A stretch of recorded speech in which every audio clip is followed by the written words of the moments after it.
Canada has been hit hard by President Trump's tariffs. Steel, aluminum, lumber, trucks, all being slapped with levies from Washington and no deal in sight. Trump threatened Canada with tariffs for months, treating the relationship like a hostage negotiation he couldn't lose.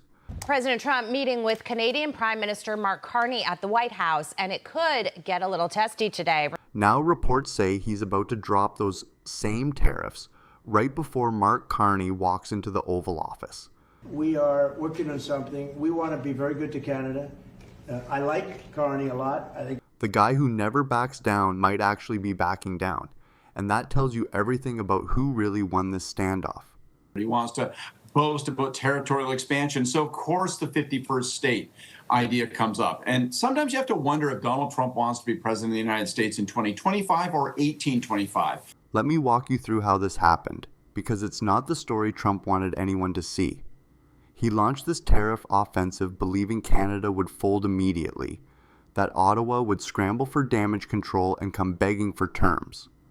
That's not remotely what happened. While Trump held press conferences and made theatrical threats about making Canada the 51st state, Carney was building something far more dangerous to Washington's plans, an economy that made American tariffs hurt America harder than they ever touched Canada. And with Washington now reviewing the USMCA ahead of 2026, one thing is crystal clear. This White House isn't just renegotiating trade, it's rewriting the rules of the global economy. Think about the mechanics here. Canadian steel builds American bridges and buildings. Canadian aluminum gets pressed into American cars and trucks. Canadian energy runs American factories.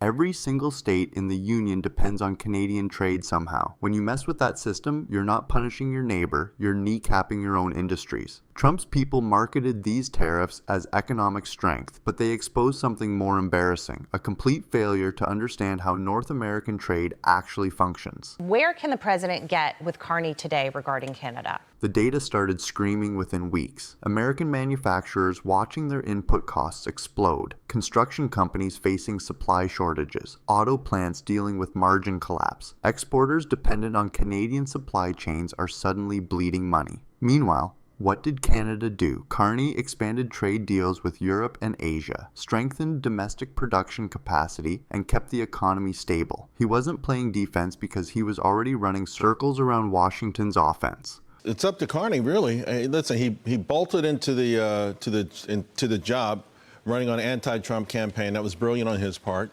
Washington expected panic. They got precision engineering instead. No desperate calls, no public begging, no visible weakness. Just calculated moves that turned Trump's supposed leverage into a trap. The White House thought they were applying pressure, but Carney was letting them squeeze themselves until they figured out they'd walked into quicksand wearing concrete shoes. We want them from a leverage perspective. Their economy is struggling. They're struggling in lumber. They're struggling in steel, automotives, all this stuff. So get together and let's get something done. Senior government sources now report optimism about breakthrough deals on steel and aluminum tariffs scheduled right before Carney's second Oval Office meeting. The first visit went smoothly enough, with Trump calling Canada special and praising people he knows there. But over 5 months since then, he ramped up trade pressure, added fresh tariffs, and hiked existing ones. Yet here we are, with his team frantically signaling relief just as Carney boards his flight. That's not random timing, that's cause and effect. The steel and lumber is a problem for us here in the U.S. If we want to reshore everything back to the States and we want to improve affordable housing, we're going to need that steel and lumber. What flipped Trump's calculation? Reality crashed the party. Economic data showed American pain points multiplying faster than anyone predicted. Business leaders started hammering Washington for answers. The political cost of maintaining tariffs suddenly outweighed any symbolic victory Trump could claim. They're not removing tariffs because diplomacy worked or because they feel generous. They're removing them because continuing means economic self-destruction dressed up as policy. But part of this is the renegotiation of USMCA, which is happening in the backdrop of the tariff conversation. 2026, there's a deadline, and so the president knew that he had to renegotiate certain aspects of that.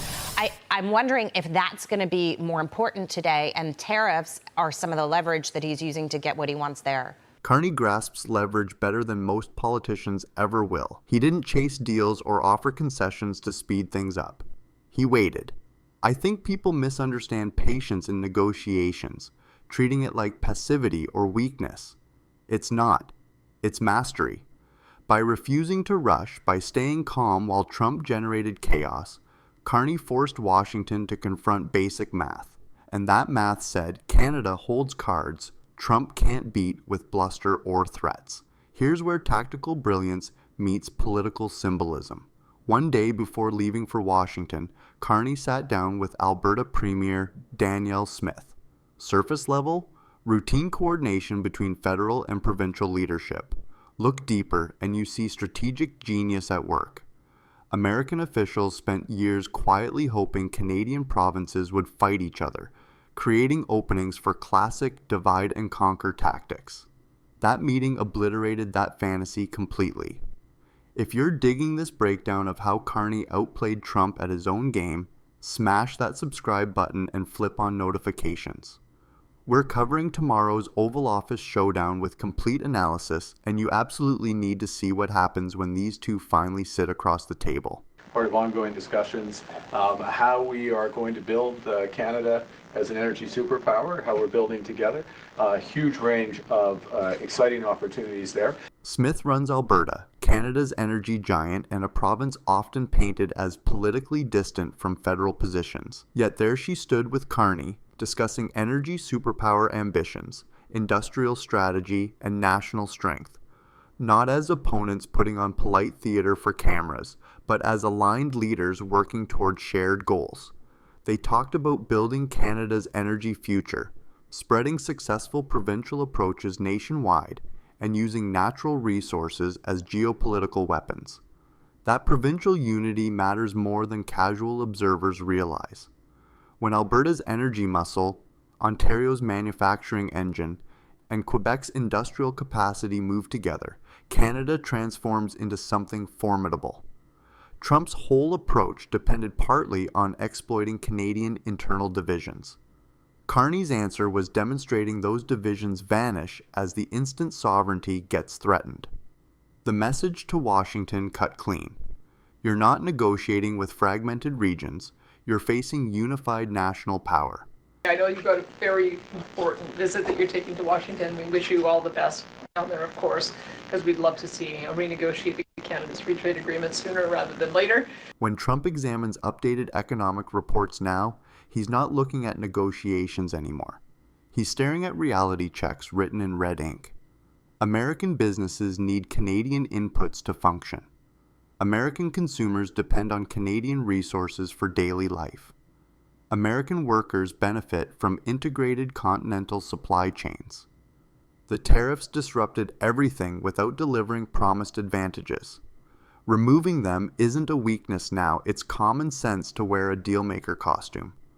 Tomorrow's meeting won't feature Canada requesting relief or pitching desperate proposals. It'll showcase Carney making crystal clear that Canada doesn't need to request anything. The leverage already shifted, the economic damage already registered, the political math already changed. What remains is formalizing what everyone already understands, but nobody wanted to say out loud. Actually, Canada is taking away some retaliatory tariffs. He's removing his tariffs, yeah. Exactly. He's removing his retaliatory tariffs, which I thought was nice. And we're going to have another call soon. Provincial cooperation isn't political theater for good press. It's an economic reality with teeth. When Canadian provinces coordinate on trade positioning, when they present united fronts on tariffs and market access, they multiply their collective bargaining power exponentially. Trump couldn't isolate individual provinces or manipulate regions against federal interests. Instead, he confronted the full weight of Canadian economic strength, speaking with one unbreakable voice. Analysts watching this situation unfold see something genuinely remarkable happening. Experts studying Canada-US relations expect Carney to leave Washington having secured tangible wins. They're predicting announcements Trump will broadly endorse, agreements he'll happily claim credit for, alongside someone carrying Carney's international credibility. The dynamic completely reversed from Canada defending itself to America, needing Canadian cooperation. Canada is a world leader when it comes to critical minerals, and America wants in. Consider that reversal for a second. Trump launched tariffs to extract concessions and prove dominance. Instead, he created conditions where removing those same tariffs becomes the concession he has to make. Carney never escalated publicly, never threatened retaliation that would corner Trump into defending bad policy, never handed Washington excuses to dig in deeper. He just made tariffs economically untenable and politically embarrassing. This represents textbook strategic patience in action. Carney diversified Canadian trade relationships, cutting dependence on American markets while protecting essential connections. He stabilized domestic industry so businesses could weather short-term storms. He shifted public sentiment toward resilience instead of panic, all while avoiding confrontation that would lock either side into positions nobody could escape without losing face. We've just been watching President Trump meeting with Canadian Prime Minister Mark Carney at the White House. The president says they have a great relationship despite some differences. And Carney enters that meeting carrying confidence backed by demonstrable results. He knows Trump respects strength, but not the loud, compensating kind that covers insecurity. Real strength comes from credibility, consistency, and composure under pressure. It comes from executing exactly what you promised and proving doubters wrong through outcomes instead of empty rhetoric. Carney possesses that strength, and Trump recognizes it whether he admits it publicly or not. This isn't some underdog fairy tale. It's one leader meeting another with clear understanding of who controlled the narrative from the start. Canada's message stayed consistent throughout. We don't need validation from anyone. We don't need permission to lead. We operate on our own terms. Tomorrow, Washington hears that message formalized through whatever agreements get announced. The subtext remains unchanged regardless of specific details. Canada played the long game and won decisively. President Trump laid out what he called natural business conflicts with Canada, saying they've come a long way since his initial round of tariffs. Trump tried making Canada the 51st state through economic blackmail. Instead, Carney reminded everyone watching that Canada stands as independent power shaping continental economics, rather than reacting to threats. He transformed tariff threats into trade victories. He converted political noise into economic clarity. He united provinces, fortified industries, and redefined Canadian leadership internationally. Subscribe to catch our full coverage because Carney's walking in with the upper hand, and Trump absolutely knows it. Drop a comment on whether Trump actually follows through or finds some face-saving excuse to keep squeezing.